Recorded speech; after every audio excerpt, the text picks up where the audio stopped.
जय श्री कृष्ण। अध्याय 4 श्लोक 41। आगे का वर्णन।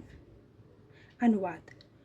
जो व्यक्ति अपने कर्म फलों का परित्याग करते हुए भक्ति करता है और जिसके संशय दिव्य ज्ञान द्वारा विनिष्ट हो चुके होते हैं, वही वास्तव में आत्मपरायण है। हे धनाढ्य, वह कर्मों के बंधन से नहीं बंधता। तात्पर्य: जो मनुष्य भगवत गीता की शिक्षा का उसी रूप में पालन करता है जिस रूप में भगवान श्री कृष्ण ने दी थी, तो वह दिव्य ज्ञान की कृपा से समस्त संशयों से मुक्त हो जाता है। पूर्णतः कृष्ण भावना भावित होने के कारण उसे श्रीमद् भगवान के अंश रूप में अपने स्वरूप का ज्ञान पहले ही हो जाता है।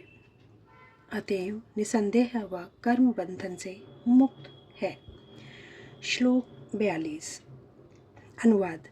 अतएव तुम्हारे हृदय में अज्ञान के कारण जो संशय उठे हैं, उन्हें ज्ञान रूपी शस्त्र से काट डालो। हे भारत, तुम योग से समन्वित होकर खड़े हो और युद्ध करो।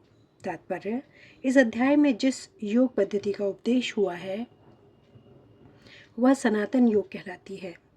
इस योग में 2 तरह के यज्ञ कर्म किए जाते हैं। एक तो द्रव्य का यज्ञ और दूसरा आत्मज्ञान यज्ञ, जो विशुद्ध आध्यात्मिक कर्म है।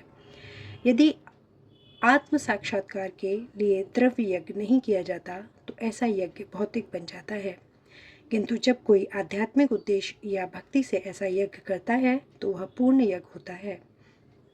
आध्यात्मिक क्रियाएं भी 2 प्रकार की होती हैं। आत्मबोध यानी कि या अपने स्वरूप को समझना, तथा श्री भगवान विषयक सत्य। जो भगवत गीता के मार्ग का पालन करता है वह ज्ञान की इस दोनों श्रेणियों को समझ सकता है। उसके लिए भगवान के अंश स्वरूप आत्मज्ञान को प्राप्त करने में कोई कठिनाई नहीं होती। ऐसा ज्ञान लाभप्रद है क्योंकि ऐसा व्यक्ति भगवान के दिव्य कार्यकलापों को समझ सकता है। इस अध्याय के प्रारंभ में स्वयं भगवान ने अपने दिव्य कार्यकलापों का वर्णन किया है। जो व्यक्ति गीता के उपदेशों को नहीं समझता वह श्रद्धा विहीन है, और जो भगवान द्वारा उपदेश देने पर भी भगवान के सच्चिदानंद स्वरूप को नहीं समझ पाता, तो यह समझना चाहिए कि वह निपट मूर्ख है। कृष्ण भावनामृत के सिद्धांतों को स्वीकार करके अज्ञान को क्रमशः दूर किया जा सकता है। यह कृष्ण भावनामृत विविध देवयज्ञ, ब्रह्मयज्ञ, ब्रह्मचर्य यज्ञ, गृहस्थ यज्ञ, इंद्रिय संयम यज्ञ, योग साधना यज्ञ, तपस्या यज्ञ, द्रव्य यज्ञ, स्वाध्याय यज्ञ तथा वर्णाश्रम धर्म में भाग लेकर जागृत किया जा सकता है। ये सब यज्ञ कहलाते हैं और ये सब नियमित कर्म पर आधारित हैं, किंतु इन सब कार्यकलापों के भीतर सबसे महत्वपूर्ण कारक आत्म साक्षात्कार है, जो इस उद्देश्य को खोज लेता है। वही भगवत गीता का वास्तविक पाठक है। किंतु जो कृष्ण को प्रमाण नहीं मानता वह नीचे गिर जाता है। अतः मनुष्य को चाहिए कि वह सेवा तथा समर्पण समेत किसी प्रमाणिक गुरु के निर्देशन में भगवत गीता या अन्य किसी शास्त्र का अध्ययन करे। प्रमाणिक गुरु अनंत काल से चली आने वाली परंपरा में होता है और वह परमेश्वर के उन उपदेशों से तनिक भी विपथ नहीं होता जिन्हें उन्होंने लाखों वर्ष पूर्व सूर्यदेव को दिया था और जिनसे भगवत गीता के उपदेश इस धराधाम में आए हैं।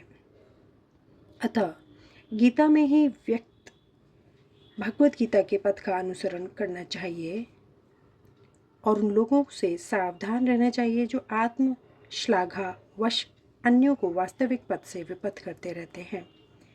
भगवान निश्चित रूप से परम पुरुष हैं और उनके कार्यकलाप दिव्य हैं। जो इसे समझता है वह भगवद गीता का अध्ययन शुभारंभ करते ही मुक्त होता है। इस प्रकार श्रीमद् भगवद गीता के 4th अध्याय दिव्य ज्ञान का भक्ति वेदांत तात्पर्य पूर्ण हुआ। अध्याय 5 से आगे का वर्णन अगले वीडियो में। धन्यवाद। जय श्री कृष्ण।